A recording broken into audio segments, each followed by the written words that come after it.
Olá, eu sou a Fabiane. Antes de mais nada, queria convidar vocês a curtirem o nosso canal, né? O Fabiane Bressani. Eu faço parte da Clínica Bem-Estar e gostaria muito que vocês divulgassem, mostrassem um pouco aí para as pessoas que vocês conhecem, claro, se vocês gostarem, né?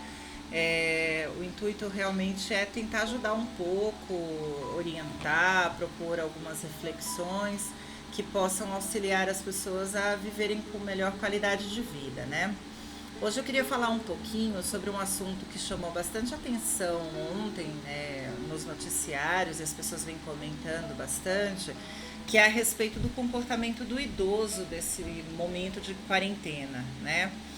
E eu trabalho com idosos, tanto na acupuntura quanto na psicoterapia, né? Sempre tive uma facilidade muito grande de lidar com esse público e o que me chama muita atenção quando as pessoas reclamam dos idosos, né? Porque, claro, quando esses idosos chegam na clínica, nos procuram ajuda, normalmente vem com filhos, com netos, né? Com o parceiro, a parceira, alguém que nesse momento está dando suporte para aquilo que o idoso está vivendo e por isso foi procurar ajuda, né? E o que me chama bastante atenção são as reclamações como são repetitivas, né? Como são reclamações comuns a todo esse público que auxilia, que está perto desse idoso, né? Então, qual que normalmente são as reclamações? Que ele é muito teimoso, que não colabora, né? Que faz as coisas, ai, parece uma criança, né? E quer fazer exatamente aquilo que não pode. Então agora a gente está tendo uma orientação para que esse idoso fique em casa e ele quer ir para o banco, ele quer ir para a praça, ele quer, enfim, né? Manter os compromissos dele, quer marcar médico. Eu queria chamar um pouquinho a atenção de vocês para falar sobre quem é esse idoso, né? Esse idoso é um ser humano, né? É, que por mais que tenha hoje uma dependência de você, filho, ou neto, ou cuidador, ou tutor que esteja, né, responsável por esse idoso, ele é uma pessoa mais velha que você e mais experiente do que você, né? Esse comportamento, ele muitas vezes advém da demência, né, que é a perda da nossa sanidade gradativa. Vou falar assim de uma maneira bem leiga, né, porque neurologicamente tem uma explicação muito mais complexa, mas é uma perda gradativa da nossa percepção de certo e errado, da nossa capacidade de discernir da melhor maneira possível sobre as nossas atitudes e até uma regressão de comportamentos, né? Basicamente seria isso, mas ainda tem uma explicação científica muito mais complexa que eu não poderia agora nesse momento me aprofundar, né?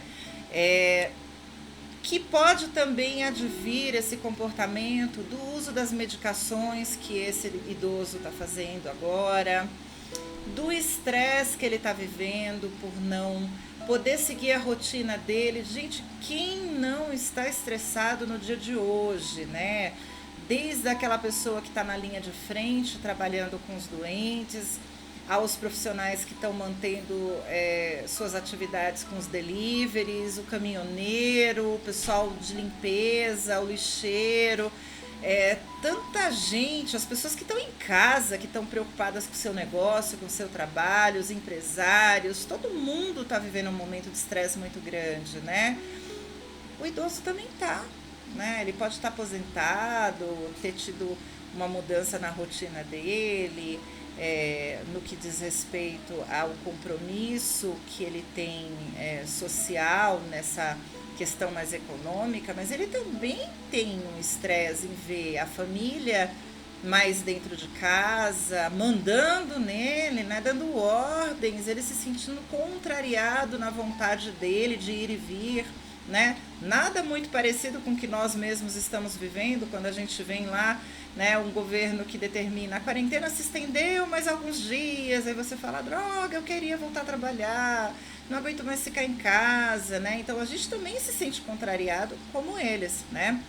Mas eu queria chamar a atenção para a semelhança que essa resposta a essa, como é que eu vou chamar? A resposta que este comportamento do idoso reflete ao cercear da sua vontade, a proibição do seu ir e vir, a proibição daquilo que ele quer para si mesmo, né?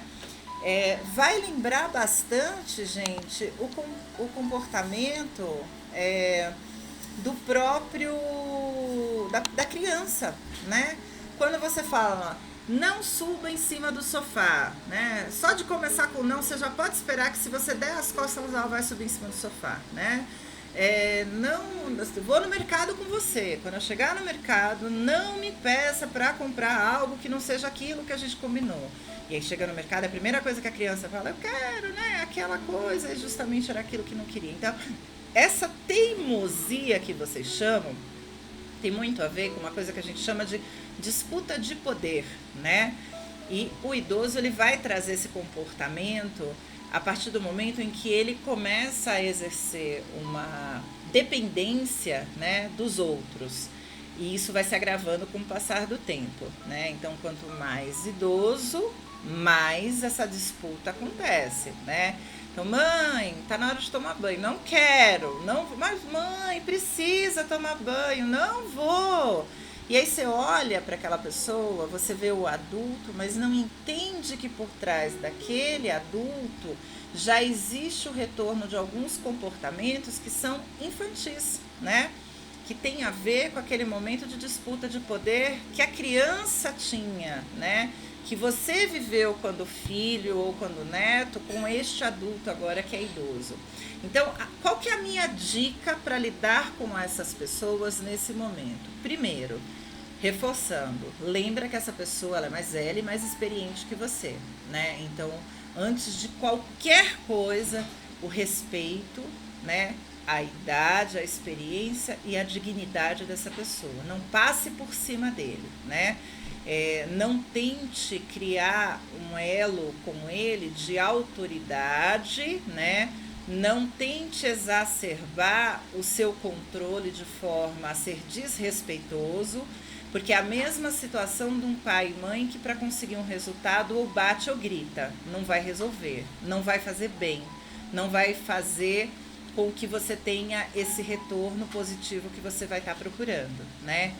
Tente criar um ambiente que ofereça alternativas para esse idoso. Então, se ele gosta de se reunir com os amigos para conversar, se ele quer tentar estabelecer contato com as pessoas, ofereça para eles os meios virtuais que a gente tem hoje, né? Aqui na minha cidade, em São Roque, o Centro de Convivência dos Idosos, por exemplo, achei muito bonito. Eles fizeram uma proposta de interação entre esses idosos por meio de videoconferência. É uma novidade, mas pelo menos eles vão ter ali, com a ajuda do neto, do filho, né, de alguém que está em casa auxiliando ele, a acessar essa tecnologia, a conhecer, porque muitas vezes ele não tem esse conhecimento, a ter contato com essas pessoas das quais ele sente falta, né? Tenta perceber se ele não está tentando chamar a sua atenção. Às vezes o que ele quer é que você sente ali, tome um chazinho com ele, tome um café, coma um bolo, dê alguns minutos de atenção, converse, vivencie ali junto com ele, ouça um pouco das reclamações costumeiras, né?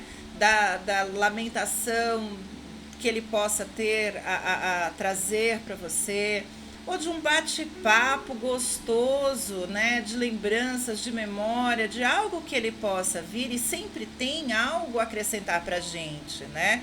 Então, dê esse espaço para ele falar um pouco também, né? Para ele conseguir se colocar, porque às vezes essa maneira de chamar a atenção é porque ele está mostrando para você que você está querendo trancar ele aí dentro da casa, isolar ele, e nem você, família, está conseguindo ter paciência e dando atenção devida que ele merece, né? É uma questão de dignidade também, né? E algumas outras alternativas também. Então, vamos pensar na possibilidade de dar uma tarefa que ele possa desenvolver dentro de casa, um crochê, um tricô, um joguinho, vai jogar baralho, traz o filho, mostra a possibilidade de fazer um jogo de tabuleiro, né, de brincar, enfim, né? Cria alternativas, como você vem criando com seus filhos, né, com seus sobrinhos, tentando com o seu cliente aí de oferecer alternativas para poder manter este vínculo. Recrie, né, essa possibilidade de vínculo com o idoso também. Às vezes a necessidade dele de sair de casa nada mais é do que uma fuga da falta de atenção que ele está tendo dentro da própria casa e dentro do contexto familiar. Então, reveja um pouquinho isso. O que você está oferecendo para ele que seja melhor ele correr risco lá fora do que ele ficar dentro de casa? Porque às vezes ele está sofrendo tanto dentro da própria casa que correr risco virou nada, né? Perto do que ele pode vivenciar lá fora que você não está oferecendo para ele, né? Então, esse é meu recadinho para vocês hoje, pensando neste público, nos idosos. Espero que vocês reflitam um pouquinho e possam oferecer algumas alternativas, né? Ou ter até outras. Coloquem aí nos comentários se vocês tiverem alguma coisa a acrescentar. E não esqueça de dar um like no nosso canal, tá bom? Muito obrigada aí. Beijo para todos, abraço virtual aí, tá bom?